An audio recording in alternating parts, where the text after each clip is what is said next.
নমস্কাৰ মৰমৰ মুনিমিসকল, তোমালোকৰ মৰমৰ channel Bharati education and information সকলোকে প্ৰথমতে স্বাগতম জনাইছোঁ। হায়াৰ ছেকেণ্ডেৰী ফাৰ্ষ্ট ইয়েৰৰ পৰীক্ষা ইতিমধ্যে বাতিল কৰা হৈছে। হায়াৰ ছেকেণ্ডেৰী ফাৰ্ষ্ট ইয়েৰৰ পৰীক্ষা বাতিল কৰা হৈছে কাৰণটো তোমালোকে নিশ্চয় গম পাইছা যে দুদিন ধৰি প্ৰশ্নকাকত ফাদিল হৈছে। ফাদিলৰ কাৰণে কিন্তু ইতিমধ্যে চৰকাৰ আৰু শিক্ষা সংসদ লগতে শিক্ষামন্ত্ৰীও কিন্তু বহুতখিনি এতিয়া তেওঁলোকে কাম কাজ চলাই আছে।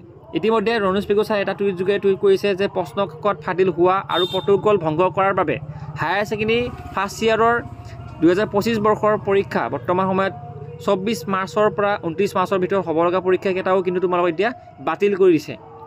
24 মাৰ্চ তাৰিখে তোমালোকক এটা বৈঠক হ'ব, তেওঁলোকৰ বৈঠকত তেওঁলোকে সিদ্ধান্ত গ্ৰহণ কৰিব আচলতে কেতিয়া তোমালোকৰ পৰীক্ষা বাকীকেইটা পৰীক্ষা কেতিয়া অনুষ্ঠিত হ'ব তাৰ ডেট দি দিব।